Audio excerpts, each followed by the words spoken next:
25 में ही है। प्रीलिम्स का दर्द तो अभी तक खत्म हुआ नहीं। सॉरी, प्रीलिम्स का खौफ, वो डरावना खौफ, दर्द भूले क्या अभी तक? नहीं ना, ठीक है, रुक जाओ थोड़ा, ठीक है। पेपर बहुत टफ था, विल डिस्कस इट, एक एक करके डिस्कस करें, पर अभी जाने दो। जो हो गया आपने अच्छा किया, बहुत अच्छा किया होगा, पर अभी जाने दो, ठीक है। सारी दुनिया धूम मचा रही है, वापस उस पर बात करते हैं। Prelims was actually very tough, paper 1 paper 2 दोनों। पेपर 1 तो पागल ही था, पर जाने देते हैं। वापस से जब आप प्रीलिम्स की तैयारी कर रहे थे, एग्जाम में लीन थे, होता है ना, फुल फोकस थे, तो बस रशिया को मौका मिला, उन्होंने अपना हाइपरसोनिक मिसाइल टेस्ट कर दिया है यूक्रेन के कैपिटल कीव में। और आज हम लोग डिस्कस करेंगे कि ये दुनिया के लिए कितना लीथल है। बस ये एक न्यूज कि अब जितना भी टेक्नोलॉजी था उसके ऊपर हाइपरसोनिक आ चुका है। हाइपरसोनिक का बस मतलब होता है 10 मार्क का स्पीड। 1 मार्क का स्पीड इज रफली the speed of sound. 10 mark का मतलब होता है साउंड से 10 गुना ज्यादा ये स्पीड का ऑफ मिसाइल टेक्नोलॉजी रशिया ने टेस्ट कर दिया है, ठीक है। यह है न्यूज हर बार की तरह। रशिया हिट्स कीव, जो यूक्रेन की कैपिटल है, with hypersonic ballistic missile in deranged attack. आगे दिखाऊंगा। यूक्रेन ने बताया कि भाई हम रशिया के अंदर घुस के वॉर किए, अटैक किए, तो बस रशिया ने वापस हाइपरसोनिक मिसाइल फेंक दिया। Russia hits Ukraine with hypersonic missile in one of wars biggest attacks. भाई 4 साल हो गए जंग को, जब से ट्रंप साहब आया है ना, लोग भूल चुके हैं कि रशिया यूक्रेन आज भी लड़ रहे हैं। 4 साल 2022 में चालू हुआ था, 2026 चल रहा है। आगे, Russia hits Ukraine with orange के, ये इस मिसाइल का नाम है, और भी 2-3 नाम है, हाइपीरियन ऐसा कुछ कुछ। मेन अभी इन्होंने ये बोला है with Oreshnik missile in one of wars biggest attacks in Kyiv. मतलब कीव कैपिटल है, उसको कीव को इसलिए ज्यादातर अटैक नहीं किया जा रहा क्योंकि वहां सिविलियन लोग ज्यादा रहते हैं। किसी भी स्टेट के कैपिटल में सिविलियंस का आदान प्रदान ज्यादा रहता है, तो उसको इसलिए अटैक नहीं किया जा रहा था। पर अब मिलिट्री इंस्टॉलेशन को देख के हाइपरसोनिक मिसाइल फेंका जा रहा है। बस ब्रीफली याद दिला दे रहा हूं, यह है यूक्रेन का बड़ा सा मैप। 2022 में फरवरी में, आई एम नॉट श्योर, 23 फरवरी के आसपास अटैक चालू हुआ था, अगर आप देख सकते हैं सब साइड से। और अब 4 साल बाद ये वाला पूरा एरिया जो है ना, ये रशिया के कब्जे में है, ठीक है। और लोग भूल चुके हैं भाई, रशिया यूक्रेन की भी जंग चल रही है। अब बस वेनेजुएला है, ईरान है, नेटो है, सब है, पर ये जंग आज भी चल रही है। आगे दूसरे साइड का न्यूज। यूक्रेन सेज, कोई और नहीं बोल रहा, यूक्रेन खुद से बोल रहा है। Ukraine says it's drones hit another refinery deep inside Russia. तो यूक्रेन ने पहले डीप इनसाइड रशिया उठाया, फिर रशिया ने सीधा हाइपरसोनिक ठोक डाला। Ukraine drone hit refinery deep inside. Refinery is also civilian site. Civilian site का मतलब ऐसा इंफ्रास्ट्रक्चर जो सिविलियन के यूज में आए, नॉट मिलिट्री इंफ्रास्ट्रक्चर जो बम बनाने सब में काम नहीं आता है। For example refinery, electricity board station होता है ना, ये सब चीजें सिविलियन को माना जाता है। अब कहानी समझिए इतिहास से, ठीक है। मिलिट्री वॉरफेयर कैसे इवॉल्व हो रहा है। जैसे एक होता है बस बड़े वेपन्स रखना, ठीक है, उससे ज्यादा इंपॉर्टेंट आज की दुनिया में देखा जा रहा है more important strategy. For example recently आप सोच के देखिए, भाई ईरान के पास अमेरिका का 1/10 क्या 100th भी वेपन का स्केल ना होगा, ना टेक्नोलॉजी होगा, but Iran has proved to be at least not being defeated, just it has better strategy. तो जंग में स्ट्रैटेजी भी इंपॉर्टेंट होती है, और ये स्केल दिखाता है स्टार्टिंग से लेके अभी तक। क्या स्ट्रैटेजी? सबसे पहले जिस दिन पहला बार रशिया ने अटैक किया ना, तो वो फुट सोल्जर्स का यूज कर रहा था कि भाई सीधा इन्वेजन किया और यूक्रेन पे कब्जा करना चालू किया। धीरे धीरे 1 साल बाद ट्रेंचेस का वॉरफेयर, ब्रिजेस उड़ाना, ये सब चालू हुआ था। उसका ड्रोन अटैक्स, ड्रोन तो बहुत सुना होगा आपने। थर्ड फेज वाज डीप, कि भाई इंसान को नहीं बेच सकते, टैंक नहीं बेच सकते, प्लेन नहीं बेच सकते, तो ड्रोन कर सकते हैं। और मेरे को लगता है यहीं से ईरान ने सब कुछ सीख लिया। Fourth and the most magnitude वाला हाइपरसोनिक एस्केलेशन हो चुका है। हाइपरसोनिक का अपने आप में has very deep meaning.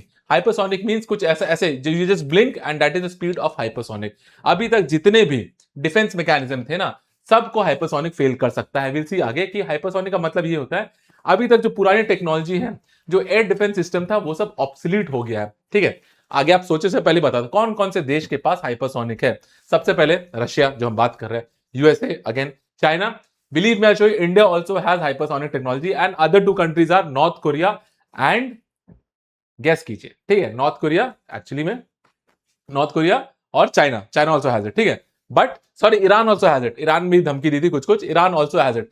None of the NATO countries excluding USA, ठीक है, उनके पास, फ्रांस के पास ऑफिशियल डेटा में नहीं है।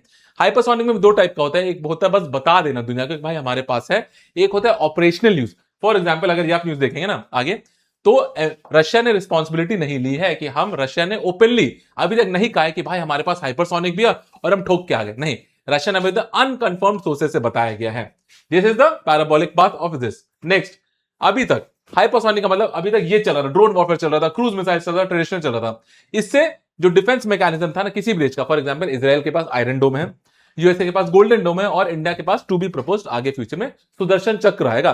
तो नॉर्मल मिसाइल विसाइल ये सब रोक सकते थे, पर अब हाइपरसोनिक का स्पीड इतना ज्यादा है कि भाई कुछ किया ही नहीं जा सकता है। इसमें दो शब्द है जो बहुत ज्यादा न्यूज में आ गए। For example first saturation warfare. Saturation warfare का मतलब यही होता है कि भाई सामने वाला ड्रोन फेंकेगा, you are prepared for it. सामने वाला मिसाइल फेंकेगा, you are prepared for it. सामने वाला traditional ballistic missile, any kind of missile फेंकेगा, you are prepared for it. तो सैचुरेशन आ चुका है दोनों साइड से, भाई हम फेंकेंगे तुम प्रोटेक्ट कर लोगे अपने, तो there is nothing new in it. पर second word is strategic messaging. आपको याद होगा जब ट्रम्प साहब जीत के आए थे, इन्होंने कहा था मैं नेक्स्ट डे ही पुतिन का और यूक्रेन का जंग खत्म करवा दूंगा। भाई 6 महीने हो चुके, कुछ नहीं हुआ। तो पुतिन साहब भी डायरेक्टली ट्रम्प साहब को दिखाना चाह रहे हैं कि आप अपने व्हाइट हाउस में जो बोलना है बोलिए, हम नहीं मानेंगे। And this symbol also shows another strategic messaging कि नेटो यूक्रेन को आर्म्स डिफेंस सब सप्लाई कर रहा है। अब अगर Ukraine is being hit by hypersonic और यूक्रेन के डिफेंस मैकेनिज्म हर्ट हो रहा है ना, मतलब नेटो का पूरा डिफेंस हर्ट हो रहा है। इसको भी स्ट्रैटेजिक मैसेजिंग बोलते हैं। ठीक है, आगे देखिए। अब जो नॉर्मल सा मिसाइल है उसके बारे में, ये उसका नाम है ओरेंशिक, इसको हजल बोला जाता है। Status important because Russia has not officially confirmed it is unconfirmed. और अगर एक्सप्लिसिटली डिजाइन टू बाईपास, मतलब अभी तक जो मॉडर्न टेक्नोलॉजी है ना सबको बाईपास, यार तुम ब्लिंक करोगे और बम फट गया, ये स्पीड है उसका। Last payload capacity, this is very dreadful, this is very scary. आगे हम MIRV टेक्नोलॉजी करेंगे, मतलब इसके ऊपर आप कन्वेंशनल बम भी डाल सकते हो इस बड़े इसे में। दूसरा, इसमें न्यूक्लियर भी डाल सकते हो, प्लस इसको MIRV भी डाल सकते हो। सोचिए एक मिसाइल गया हाइपरसोनिक स्पीड की तरफ, जिसको कोई डिफेंस मैकेनिज्म रोक भी नहीं सकता। अब उसमें बहुत सारे ऐसे गोले फटे और कोई गोला न्यूक्लियर भी निकल जाए, तो भाई आप नहीं रोक पाओगे इसको। ये है, इसमें एक और चीज हो जाएगा। जैसे न्यूक्लियर वॉर में क्या होता है यूजुअली, ठीक है, कि भाई अगर सामने वाले देश को पता चल गया ना कि आप न्यूक्लियर वॉर करने वाले हो, तो वो भी कर सकता है, पर इस स्पीड में सामने वाले को मौका ही नहीं मिलेगा कि वो प्रीएम्प्टिव स्ट्राइक रोक पाए। देखिए आगे, दिस इज द क्लासिफिकेशन। सबसे पहले ये स्मॉल वाला था, ठीक है, अंडर 1000 किलोमीटर। उसका मिड रेंज होता है, मेजोरिटी जो होता है जो 1000 से 3000। दिस हाइपरसोनिक मिसाइल्स के अंदर IRBM, इसको बोलते हैं 3000 to 5000।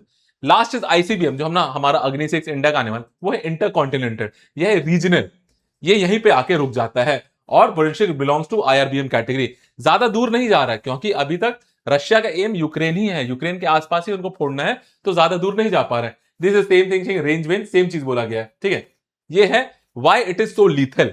ठीक है, क्योंकि हर चीज का कुछ एस्पेक्ट होगा। फर्स्ट इज हाइपरसोनिक वेलोसिटी, समझ में आ गया, साउंड के 10 गुना स्पीड से जाएगा, वो एक नहीं, साउंड के 10 गुना, दैट इज कॉल्ड 10 मार्क। अगर आपको नहीं पता, ये दुनिया का होता है ना अचीवमेंट की तरह भी देखा जा सकता है कि भाई कुछ चीज इतना स्पीड में जाया जा रहा है। सेकंड, मिड फ्लाइट मैन्यूवरेबिलिटी, एक तो आप इमेजिन नहीं कर सकते कितना स्पीड है, उस स्पीड में भी वो एक ऐसा पैराबोलिक पाथ लेके जाएगा, उसमें मनूवर कर सकता है कि सोचिए आप इधर से कुछ फेंकेंगे, इमेजिन कर लो, उसमें वो कट के निकल जाएगा। ये है। उसके बाद डुअल केपेबल वॉरहेड, तो बोला कि भाई कन्वेंशनल बम भी लगाया जा सकता है, प्लस न्यूक्लियर भी लगाया जा सकता है, plus MIRV technology the most important, multiple independently targetable re entry vehicle. मतलब एक दिखेगा आपको एक बम लगा हुआ है, वो ऐसे फटेगा, फिर हो सकता है 10, हो सकता है 20, बहुत सारे ऐसे निकल के गिरे, उसमें कुछ न्यूक्लियर भी हो सकता है, कुछ कन्वेंशनल भी हो सकता है, तो आपका पूरा डिफेंस मैकेनिज्म सबको नहीं रोक पाएगा। And given at this speed it is next to impossible रोकने के लिए। आगे बढ़िए, यही है MRV टेक्नोलॉजी। देखिए मस्त ऐसे निकला, बहुत सारे वॉरहेड्स निकले, इस वॉरहेड्स में कोई एक भी वॉरहेड न्यूक्लियर हो सकता है। दिस इज अनदर थ्रेट, और India has achieve this technology. ठीक है, बता दे रहा हूं, India has achieved hypersonic also and MIRV technology also. 10 या 15 दिन पहले हमने टेस्ट करके बताया है। आगे देखिए, radar can not detect a missiles payload creating severe risk for accident nuclear escalation. मतलब अगर रेडार बता ही नहीं पाएगा भाई न्यूक्लियर है नहीं है, और जितना स्पीड में जाके फट गया, तो सोचिए सामने वाला साइड पहले भी, मतलब there will always be risk of uncertainty, कि सामने वाले को पता ही नहीं चलेगा, इतने स्पीड में कुछ भी आगे गिर सकता है। तो डी एस्केलेशन नहीं, एस्केलेट हो सकता है, कि डर का माहौल, जैसे वर्ल्ड वॉर 2 में था ना कि सामने वाला क्या कर रहा है, क्वेश्चन मार्क, वो डर के माहौल में लोग पहले जंग के लिए रेडी हो सकते हैं। कन्वेंशनल पेलोड और न्यूक्लियर पेलोड का तो आपको पता ही भाई कि सब कुछ वेपराइज हो जाएगा, तबाही हो जाएगा। आगे डिलेमा यही है, when defending Nations detect N incoming mark 10 missile they can not know if it carries a conventional और अ न्यूक्लियर। इतने स्पीड से कुछ आएगा, उनका जितना भी टेक्नोलॉजी है ना, भगवान छोड़ के कोई नहीं बता पाएगा भाई कि अंदर नॉर्मल बम है, कुछ फाड़ू बम है, या फिर न्यूक्लियर है। उससे दिक्कत यह आएगी, रिस्क अज्यूमिंग द वर्स्ट, क्योंकि एवरीवन इज, आप भी बचपन से यही सुन रहे ना, always prepare for the worst, उसी सेंस में नेशंस भी यही करते हैं, assuming the worst, nuclear strike हो सकता है, क्योंकि सारी दुनिया हमेशा आजकल एज पे टेंस माहौल में ही है। द डिफेंडिंग नेशन और it's allies may launch an immediate, मतलब उनको लगे भाई सामने वाला अटैक करे, उससे पहले ही कर दो, हो सकता है सामने वाला सोच भी नहीं रहा अटैक करने का, पर आजकल का माहौल इतना टेंस हो चुका है, last the strike service serves a multi prong strategy. सबसे पहले मिलिट्री पेनिट्रेशन एंड रिटेलिएशन, जैसे कहा गया कि भाई यूक्रेन ने अटैक किया था, अंदर घुस के बोला कि हम मारेंगे, तो बस रशिया ने वापस ठोक के आ गया। उसके बाद साइकोलॉजिकल वेफेयर। अब नेटो को भी ये बात पता है कि भाई रशिया के पास क्या है, हाइपरसोनिक मिसाइल है, जो यूक्रेन के नहीं पूरे नेटो का डिफेंस मैकेनिज्म फेल करके अंदर घुस के जाके कीव में मारा है, कैपिटल में मार के आया है। Third is testing of NATO systems, कि नेटो में जितना भी सिस्टम सब लगा है ना आयरन डोम जैसा, ऑल हैव फेल्ड। आगे कॉन्फ्लिक्टिंग नैरेटिव्स, इसका मतलब ये है कि भाई लोग, रशिया कह रहा है हमने नहीं किया, यूक्रेन कह रहा है हमने किया, रशिया कह रहा है पहले यूक्रेन ने मारा, यूक्रेन कह रहा है पहले रशिया ने मारा, दोनों एक दूसरे पे ब्लेम गेम कर रहे हैं, जो बहुत पहले से चल रहा है कि भाई एक कह रहा है कि भाई सिविलियंस को अटैक किया, दूसरा कह रहा है नहीं हमने मिलिट्री को अटैक किया। ये चलता रहता है, ये उतना इंपॉर्टेंट नहीं है। इंपॉर्टेंट ये है जिनीवा कन्वेंशन याद रखिएगा बस। इंटरनेशनल लॉ जिनीवा कन्वेंशन कहता है जंग कभी भी हो, कैसे भी हो, कहीं भी हो, सिविलियन ना इंफ्रास्ट्रक्चर ना सिविलियन इंसान पे अटैक किया जाए, मिलिट्री एस्टेब्लिशमेंट पे अटैक कर सकते हैं। पर ये बताइए अगर हर एक सिविलियन ही मिलिट्री एस्टेब्लिशमेंट कर ले तो किस पे अटैक किया जाएगा, ये ग्रे लाइन होता है। फॉर एग्जांपल अभी रिसेंटली चाइना ने, अगर आपको याद होगा, ताइवान को, मान के चलिए छोटा सा ताइवान है यहाँ, ठीक है, चाइना ने ताइवान को पूरा एल के 5,000 या 50,000 शिप से घेर लिया था, ठीक है, और those were normal civilian ships. अब ताइवान को तो घेर लिया गया था, अब गलती से अगर ताइवान पे अटैक हो जाता और ताइवान रिटेलिएट करता या ताइवान को बचाने के लिए कोई रिटेलिएट करता, तो इनडायरेक्टली तो वो नॉर्मल सिविलियन शिप्स को मार रहा होता, तो फिर क्या होता। पर अकॉर्डिंग टू डिफेंस एनालिस्ट ये कहा जाता है कि चाइना ने जानबूझ के किया कि अगर चाइना जीत गया तो ताइवान होगा, पर अगर उनके शिप्स को बहुत ज्यादा नुकसान हो गया तो इंटरनेशनल मीडिया में, यूएन के सामने चाइना रो सकता है कि भाई देखो सिविलियन शिप्स को मार दिया गया। ये भी एक आइडिया होता है। लास्ट ये समझ में आ गया। अब बेलारूस का भी एंगल है, hypersonic missile deployment in allied border, allied Belarus place NATO border immediately with strike and. मतलब रशिया ने ना अपने के पास, रशिया के जस्ट पास में एक बेलारूस करके है, और ये रहा बड़ा सा यूक्रेन, उसने बेलारूस में डाला है, और बेलारूस में जितने भी सटे हैं ना, लाटविया, लिथुनिया, ये सब नेटो कंट्रीज हैं। अभी तक यूक्रेन को ही डर लग रहा था, डर तो देखो सबको लग रहा था, पर अब नेटो कंट्रीज को भी डर है कि भाई ज्यादा रशिया से अगर पंगा लेंगे, Russia is also testing it's limits. For example अभी सारी दुनिया ट्रंप साहब के पीछे घूम रही है, ईरान के पीछे घूम रही है। आप सोचिए वापस से सारी दुनिया का अटेंशन हाइपरसोनिक मिसाइल पे आएगा, जो कि ईरान के पास भी है।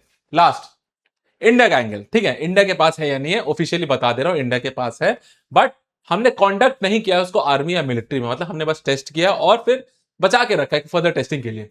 Hypersonic missiles next generation BrahMos new air defence, DRDO chief reveals, ठीक है, डीआरडीओ कैरीज आउट सक्सेसफुल, ध्यान दीजिएगा, successful flight trials of India first long range hypersonic missile Odisha. मतलब हमने टेस्ट कर लिया है, बस टेस्ट करने के बाद जैसे मॉक टेस्ट दे दिया मिसाइल का, अभी तक ऑफिशियली रिक्रूट नहीं किया है। सेम चीज यहां बोला गया है, India successfully conduct second test, पहला नहीं second test of long range hypersonic anti ship missile with range और स्पीड, ठीक है, मतलब we are very much successful and capable of having this technology. But आज के डे एंड एज में हम लोग सोचिए कितना आगे जा रहा है, दुनिया को बर्बाद करने की टेक्नोलॉजी में। ईरान अलग कर रहा है, अमेरिका कुछ अलग कर रहा है, इंडिया भी, we are going towards technological development way, towards the destruction, ठीक है। Thank you so much.